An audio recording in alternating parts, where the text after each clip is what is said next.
কেবল একটি বছরেই 1 লাখ ভিসা বাতিল করেছে ট্রাম্প প্রশাসন।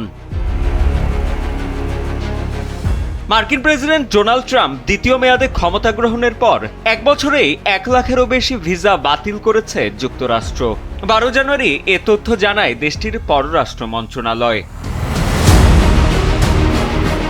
গেল বছরের জানুয়ারিতে দ্বিতীয়বারের মতো প্রেসিডেন্ট হিসেবে শপথ নেন রিপাবলিকান ট্রাম্প। এরপর থেকেই মূলত অভিবাসীদের বিরুদ্ধে ব্যাপক ধরপাকড় চালাচ্ছে ট্রাম্প প্রশাসন। এর মাধ্যমে বিগত 1 বছরে 1 লাখেরও বেশি ভিসা বাতিল করে নতুন ইতিহাস তৈরি করেছে তারা। গেল বছর বহু ভারতীয়কে হাত পা বেঁধে নিজ দেশে ফেরত পাঠিয়ে দেয় যুক্তরাষ্ট্র, যাদের মধ্যে অনেকেরই ছিল বৈধ ভিসা। ভিসা বাতিলের পাশাপাশি নতুন ভিসা দেওয়ার ক্ষেত্রেও ব্যাপক কড়াকড়ি আরোপ করেছে মার্কিন প্রশাসন। ভিসা বাতিলের ব্যাপারে এক বিবৃতিতে মার্কিন পররাষ্ট্র মন্ত্রণালয় বলছে, মন্ত্রণালয় এখনো পর্যন্ত 1 লাখেরও বেশি ভিসা বাতিল করেছে।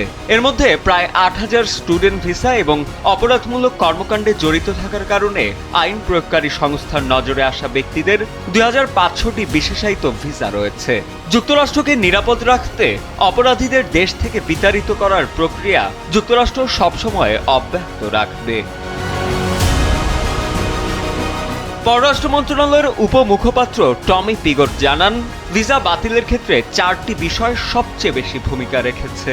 এর মধ্যে ভিসার মেয়াদ শেষ হওয়ার পরও যুক্তরাষ্ট্রে অবস্থান করা, মদ্যপ অবস্থায় গাড়ি চালানো, সহিংসতা এবং চুরি। তিনি আরও জানান, 2024 সালের তুলনায় 2025 সালে ভিসা বাতিলের সংখ্যা বেড়েছে 150%।